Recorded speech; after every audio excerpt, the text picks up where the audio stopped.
धन प्राप्ति साधना में से लोगों ने बोला कि हम लोग तो गृहस्थ हैं, हिंदुत्व को मानते हैं, हम तो गरीब हैं, मिडिल क्लास के हैं, हमारे पास पैसा नहीं आता।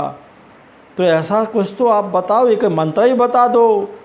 ओम क्लीं क्लीं महालक्ष्मी नमः, ओम क्लीं क्लीं महालक्ष्मी नमः, ओम क्लीं क्लीं महालक्ष्मी नमः, ये मंत्र है। तो बोले ऐसे सिद्ध हो जाएगा? मैंने कहा बिल्कुल सिद्ध नहीं होगा। ये तो किसी दिन शुक्रवार से चालू करके अगले शुक्रवार तक आपको महालक्ष्मी, जिसमें भगवान विष्णु भी हों, एक मूर्ति लगाइए, फ़ोटो लगाइए, सामने फूल चढ़ाइए, फल चढ़ाइए, मेवे चढ़ाइए, एक शुद्ध घी का दीपक जलाइए। लड़का लड़की कोई भी ये साधना कर सकते हैं, किसी कोई भी कर सकते हैं जिसको धन की प्राप्ति करनी हो, वस्त्रों की प्राप्ति करनी हो, वस्त्रों का व्यापार करना हो, जिसका व्यापार करना हो, विद्या पढ़ना हो और धन प्राप्ति हो, तो ये इसका मंत्र होता है। तो बोले ठीक है महाराज, करना क्या है? तो मैंने अपने गया जी में थे हमारे एक, क्योंकि गया जी वालों को शायद पता नहीं है कि हम लोग अगर संप्रदाय में बचपन में ही हमारा अपना सब मुंडन संस्कार और श्राद्ध सब कर लेते हैं तब अवघड़ बनते हैं। गया जी आता हूँ तो मैं उन लोगों से ज़रूर मिलता हूँ जो ये साधना करना चाहते हैं और ये साधना उनके लिए ज़्यादा संपन्न है, वो खुद भी कर सकते हैं। एक भगवान विष्णु की फ़ोटो लगाइए, लक्ष्मी जी की फ़ोटो लगाइए, और यदि हो सके तो हंस लक्ष्मी मिल जाए तो ज़्यादा अच्छा है। यदि हाथी पे पानी खींच रहे हो लक्ष्मी पे, वो भी ठीक है, कमल वाली भी ठीक है। 7 चावल की ढेरियाँ बनाइए। और ये 21 दिन की साधना है जो मैंने मंत्र बोला। इस मंत्र का प्रत्येक दिन आपको रुद्राक्ष की माला से या स्फटिक की माला से या मूंगे की माला से 11 बार जाप करना है। रात्रिकालीन साधना है, सुगंधित तेल का दिया जलाना है और महालक्ष्मी से प्रार्थना करना कि हमें वस्त्र दो, हमें पैसे दो, हमें धन संपन्नता दो, हमारा व्यवसाय बढ़ाओ।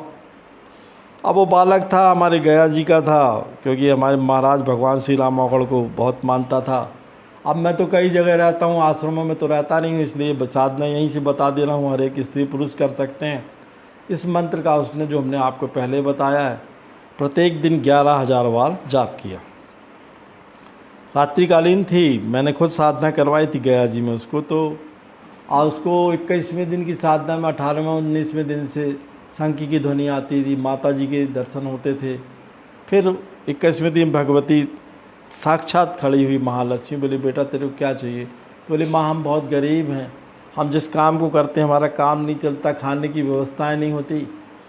तो बोली बेटा मैं आशीर्वाद देती हूँ कि आज के बाद तू जो काम करेगा, जो व्यापार करेगा, उसमें तेरे पास पैसा आता जाता रहेगा, तेरे पास धन संपन्नता रहेगी। पर ज़िंदगी में एक चीज़ तू ख्याल रखना, तू उच्च कुल का ब्राह्मण है, भरद्वाज गोत्र का ब्राह्मण है, मांस मछली शराब से दूर रहना।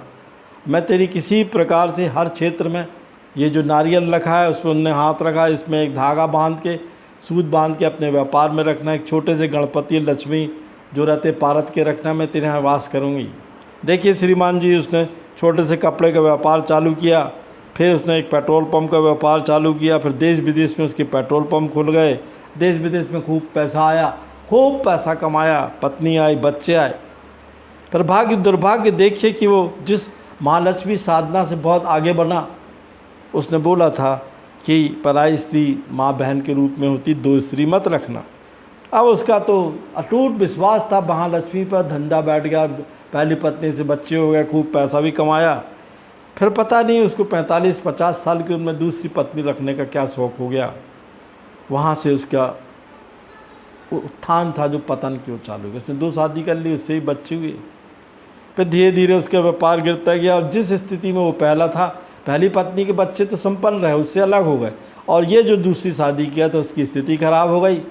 क्योंकि मैंने शुरू में कहा है कि काम क्रोध लोभ मोह माया कोई भी साधना में बहुत बेकार होती है, आपकी साधना ख़त्म करती है। आपको ब्रह्मचर्य का पालन करना है, एक पत्नी रखना है, मांस मछली शराब दूर से दूर रहना, गुरुओं की सेवाएं करना है।